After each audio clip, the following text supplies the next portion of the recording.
Assalamualaikum warahmatullahi wabarakatuh. Perkenalkan, nama saya Elva Isna Maulidia. Di sini saya akan menjelaskan mengenai materi yang telah saya buat pada media modern dengan KD 3.3, yaitu mengidentifikasi unsur-unsur teks narasi atau cerita imajinasi yang dibaca. Pada cerita imajinasi ini saya bagi menjadi 4 tahap. Yang pertama yaitu kompetensi. Pada tahap kompetensi ini ada 2, yaitu tujuan pembelajaran dan IPK. Nah, tujuan dari pembelajaran ini yaitu pertama, menarik minat belajar peserta didik dan juga dapat membuat siswa lebih aktif dan kreatif dalam kegiatan belajar mengajar. Yang kedua yaitu agar siswa mudah menentukan unsur-unsur teks narasi atau cerita imajinasi, yaitu tema, tokoh, latar, dan alur. Kemudian yang kedua yaitu IPK. IPK yang harus kalian capai adalah yang pertama, menentukan tema pada cerita imajinasi dan menunjukkan buktinya pada teks yang dibaca. Kemudian yang kedua, menentukan tokoh pada cerita imajinasi dan menunjukkan buktinya pada teks yang dibaca dan didengar. Kemudian yang ketiga, menentukan latar pada cerita imajinasi dan menunjukkan buktinya pada teks yang dibaca. Kemudian yang keempat, menentukan alur pada cerita imajinasi dan menunjukkan buktinya pada teks yang dibaca dan didengar. Kemudian kita berlanjut ke tahap yang kedua, yaitu pembelajaran inti. Sebelum memulai pembelajaran inti ini, ada baiknya kita berdoa terlebih dahulu agar pembelajaran dapat berjalan dengan lancar dan kalian juga dapat memahami materi dengan baik dan lebih paham. Berdoa dimulai. Berdoa selesai. Oke, selanjutnya pada pembelajaran inti ini ada 4 tahap atau 4 tempat. Yang pertama atau tempat pertama yaitu ayo menjawab. Nah, sekarang kalian telah berada pada tempat pertama. Bacalah teks berikut, kemudian amati dan carilah unsur-unsur cerita imajinasi yang terdapat di dalamnya.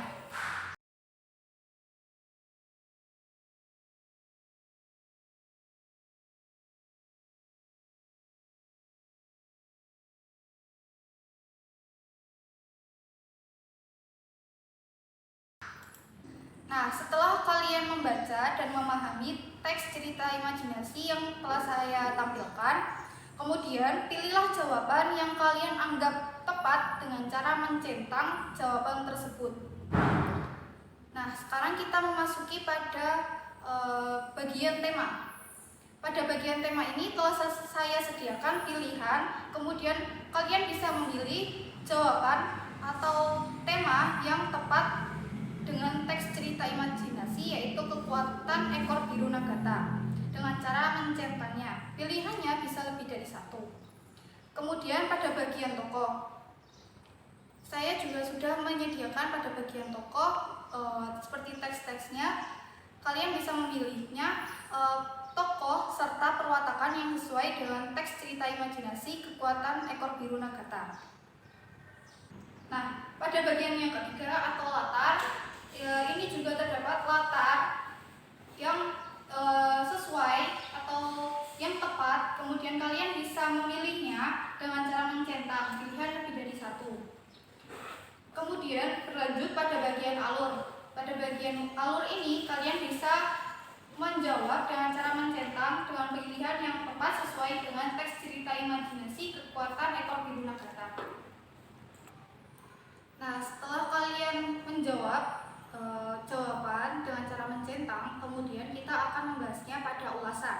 Ulasan ini berisi mengenai pembenaran dari jawaban yang telah kalian pilih.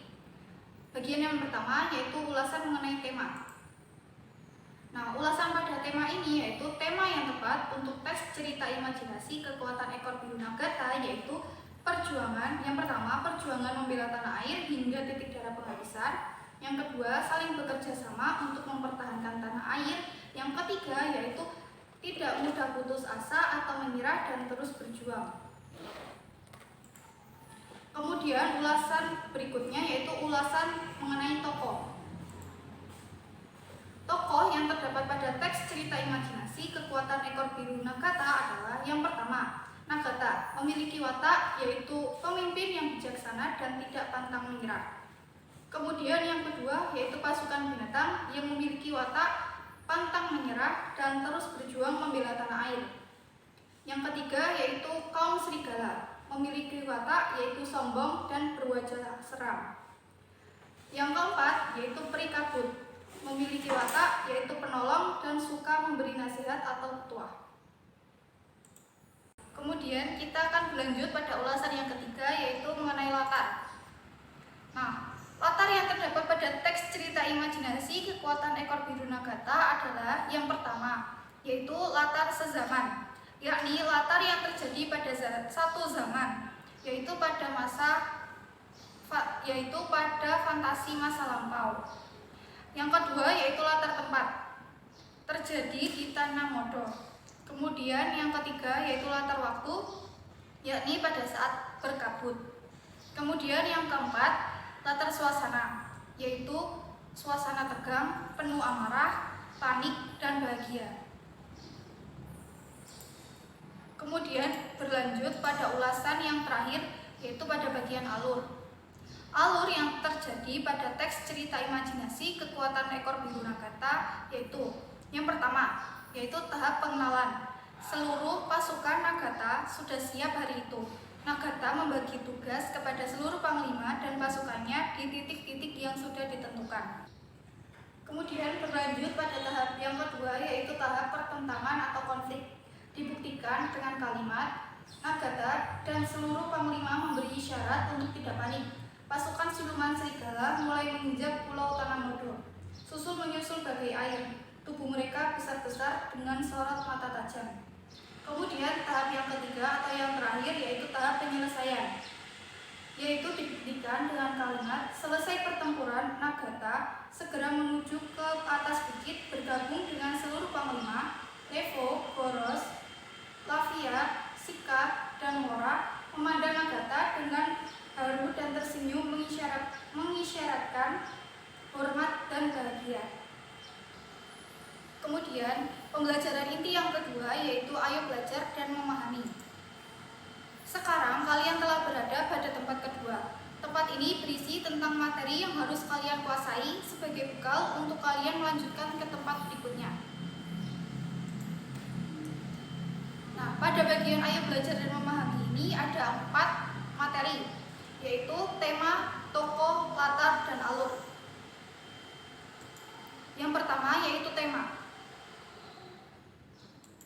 Pengertian dari tema yaitu apakah kalian tahu apa itu cerita fantasi atau cerita imajinasi? Setelah diberikan contoh teks cerita imajinasi pada slide sebelumnya, kalian akan mengenali dulu mengapa sebuah cerita dikategorikan sebagai cerita fantasi atau cerita imajinasi. Nah, pengertian dari tema sendiri yakni dasar cerita yang menjadi pusat pengembangan cerita. Tema dapat dirumuskan dari rangkaian peristiwa pada alur cerita.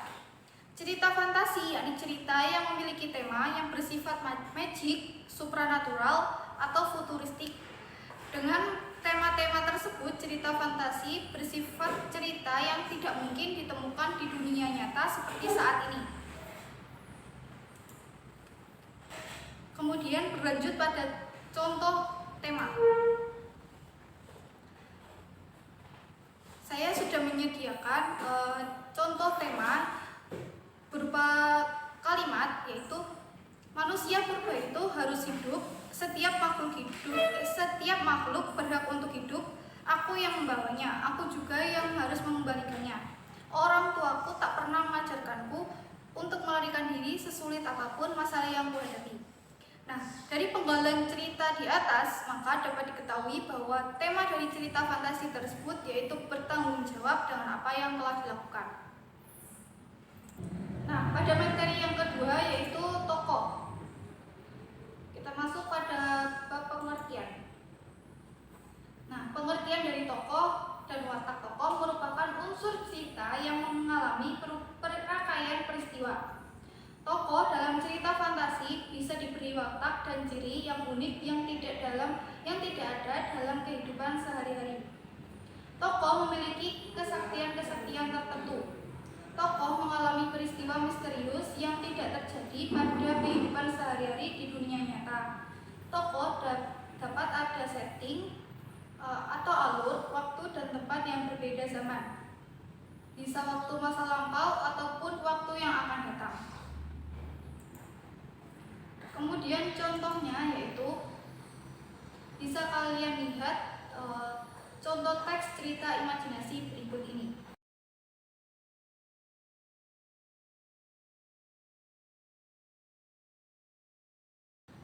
Setelah kalian membaca teks cerita imajinasi yang sebelumnya telah saya tampilkan, dari teks tersebut dapat disimpulkan bahwa tokoh serta perwatakannya yaitu yang pertama, tokohnya Anika, memiliki watak suka berpetualang, baik hati, suka menolong, tidak mementingkan harta asalkan nyawanya dan sahabatnya selamat, tegas dan bijaksana. Kemudian tokoh selanjutnya yaitu Tamika dan Cika, memiliki watak suka berpetualang, peragu, lebih mementingkan harta daripada nyawanya atau serakah. Kemudian tokoh selanjutnya yaitu Ibu Anita, memiliki watak baik hati dan bijaksana karena memberi kesempatan pada anaknya untuk berpetualang. Kemudian yang keempat yaitu Ratu, memiliki watak sangat menyayangi anaknya dan baik hati. Kemudian tokoh yang terakhir yaitu Putri Candy, memiliki watak suka memaksakan kehendak hingga menyebabkan celaka pada dirinya sendiri. Nah, berlanjut pada materi yang ketiga yaitu mengenai latar. Pengertian latar. Nah, pengertian latar sendiri yaitu cerita fantasi dibedakan menjadi dua kategori, yaitu latar lintas waktu dan latar waktu sezaman. Latar sezaman berarti latar yang digunakan satu sama atau pada waktu yang sama. Artinya yakni seperti fantasi masa kini, fantasi masa lampau, dan fantasi masa yang akan datang atau futuristik. Sedangkan latar lintas waktu berarti cerita fantasi menggunakan dua latar waktu yang berbeda. Artinya yakni terjadi pada dua masa. Misalnya masa kini dengan masa zaman prasejarah, masa kini dengan 40 tahun yang mendatang atau futuristik. Berikutnya yaitu contoh.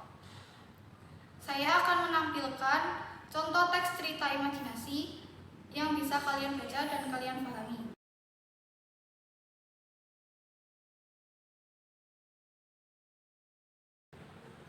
Setelah kalian membaca teks cerita imajinasi pada slide sebelumnya, dapat disimpulkan bahwa latar dari teks cerita imajinasi tersebut yaitu yang pertama, terjadi pada waktu latar lintas waktu yakni antara masa kini dan masa prasejarah. Dibuktikan dengan masa kini yaitu pada kalimat yang membuatku tersadar bahwa semua hanyalah mimpi. Aku terbangun dan merasakan celanaku yang basah bukan karena hujan tapi karena aku mengompol.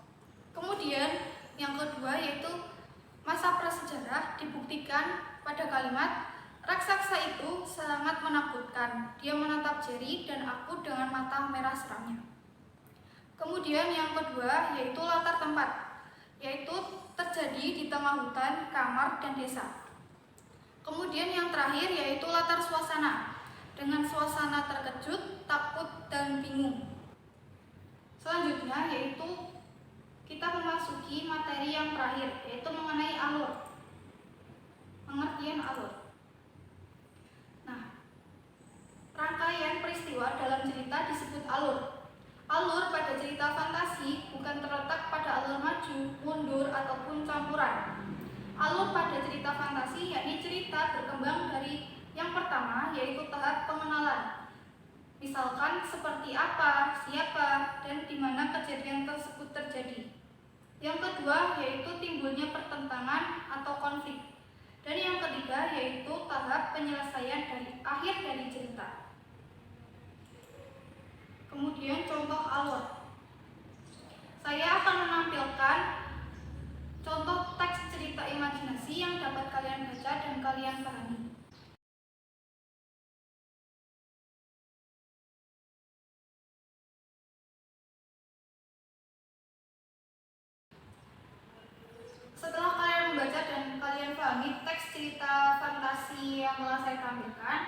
dapat disimpulkan bahwa alur dari teks cerita imajinasi tersebut yaitu: pertama, tahap pengenalan. Tahap pengenalan dibuktikan dengan kalimat Cesla Diandra, itulah namaku. Orang tuaku memanggil aku Casey, tapi teman-temanku memanggilku Bekel. Dan seterusnya sampai pada mereka lebih mirip dengan musuhku. Kemudian tahap yang kedua yaitu tahap pertentangan atau konflik, dibuktikan dengan kalimat aku bisa ada di cermin ini karena kejadian 3 tahun lalu. Saat itu aku masih berumur 8 tahun. Waktu itu aku menemukan cermin ini dan memencet tombol kecil di belakang cermin. Sampai pada kalimat dan setia mendengarkan. Kemudian yaitu tahap terakhir yaitu tahap penyelesaian, dibuktikan dengan kalimat kini Casey sudah punya sahabat, walaupun ia tahu bahwa sahabatnya itu adalah cermin. Sampai pada kalimat Rory sudah lebih dari cukup. Kemudian kita akan memasuki pembelajaran inti yang ketiga, yaitu mengenai ayo berlatih. Sekarang kalian telah berada pada tempat ketiga. Tempat ini akan melatih kalian dalam menentukan unsur-unsur teks cerita imajinasi. Nah, pada bagian ini saya memberikan soal yaitu pilihan ganda dengan 5 nomor, kemudian esai dengan 1 nomor. Kalian bisa menjawabnya dan bisa mengirimnya ke email saya yaitu elvaisna5evamolidia6@gmail.com. Nah, kita akan memasuki pembelajaran inti yang terakhir, yaitu ayo bersyukur dan tetap semangat.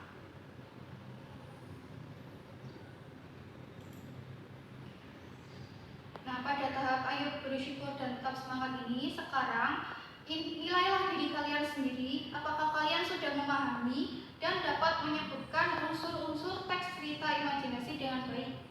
Berlatihlah untuk bersikap jujur pada diri sendiri. Kalian bisa, jika kalian sudah paham, kalian bisa memilih tanda centang. Apabila kalian belum paham, kalian bisa memilih tanda X. Misalkan kalian sudah paham, kemudian akan muncul yaitu kalimat karena saya sudah mampu memahami materi ini dengan baik, maka saya tidak boleh sombong dan harus mau membantu teman yang belum paham. Kemudian apabila kalian belum paham, kalian bisa memilih tanda X silang atau tanda X. Kemudian akan muncul kalimat karena saya belum mampu memahami materi ini dengan baik, saya tidak akan patah semangat dan saya juga tidak perlu takut ataupun gengsi untuk bertanya kepada teman yang lebih paham mengenai materi ini. Selanjutnya, saya akan menampilkan sumber referensi yang saya dapatkan untuk menyusun media pembelajaran yang saya gunakan untuk menjelaskan materi, mengidentifikasi unsur-unsur teks cerita imajinasi yang telah saya sebutkan atau saya jelaskan sebelumnya.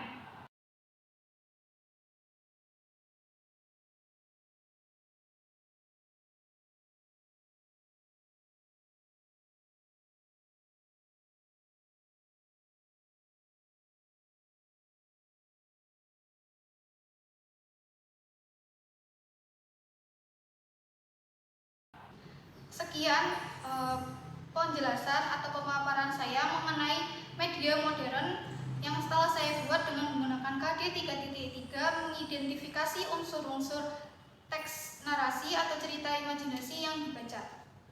Terima kasih atas perhatian kalian semua dan mohon maaf atas kekeliruan atau salah ucap yang saya ucapkan, dan semoga dengan adanya video pembelajaran media modern ini dapat bermanfaat bagi kita semua. Terima kasih. Wassalamualaikum warahmatullahi wabarakatuh.